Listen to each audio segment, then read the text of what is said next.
Nakushukuru sana Mheshimiwa Spika. Naomba sasa swali langu namba 128 lipate majibu ya serikali. Mheshimiwa Waziri. Mheshimiwa Spika, kwa niaba ya Waziri wa Nchi, Ofisi ya Waziri Mkuu TAMISEMI, napenda kujibu swali la Mheshimiwa Talimba Abbas Gullam, mbunge wa Kinondoni, kama ifuatavyo.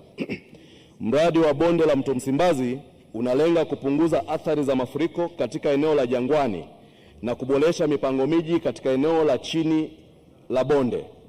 Mradi ulianza kutekelezwa rasmi mwezi Februari 2023 na utatekelezwa kwa muda wa miaka 6 awamu kwa awamu. Mradi unatarajia kuhamisha nyumba zaidi ya 3,000 ambapo hadi sasa nyumba zaidi ya 2,500 zimeshalipwa fidia na kuhama eneo la mradi. Mradi unatarajia kupanua na kuongeza kina za Mto Msimbazi pamoja na kuongeza uwezo wa mawanda ya mafuriko katika eneo la chini la bonde.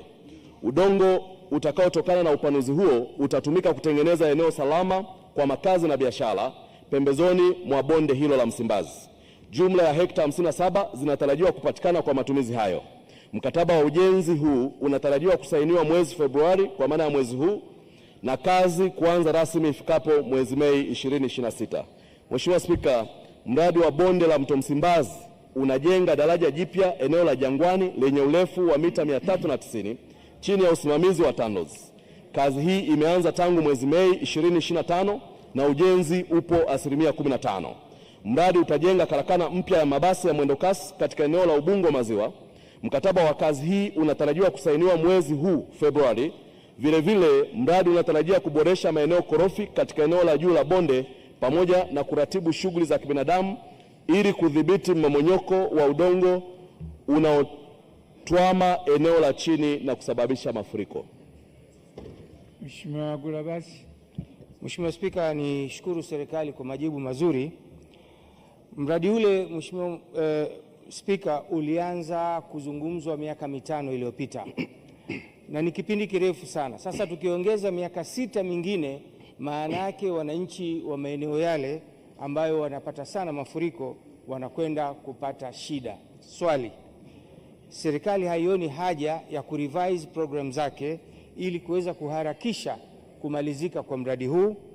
Na swali la pili, ni lini wale wenye nyumba zilizobakia ambao hawajapata fidia watakwenda kulipwa fidia zao? Kushukuru sana. Mheshimiwa Waziri.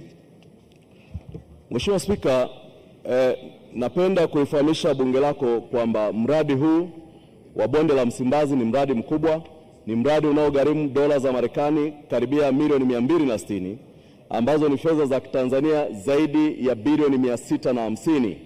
Kwa ukubwa wa mradi huu ndiyo maana utekelezaji wake unachukua muda mrefu, si kwa sababu ya tatizo la fedha. Fedha zipo kwenye mradi huu, isipokuwa zile process za kukamilisha mradi ndio zinafanya tuchukue mradi mkubwa.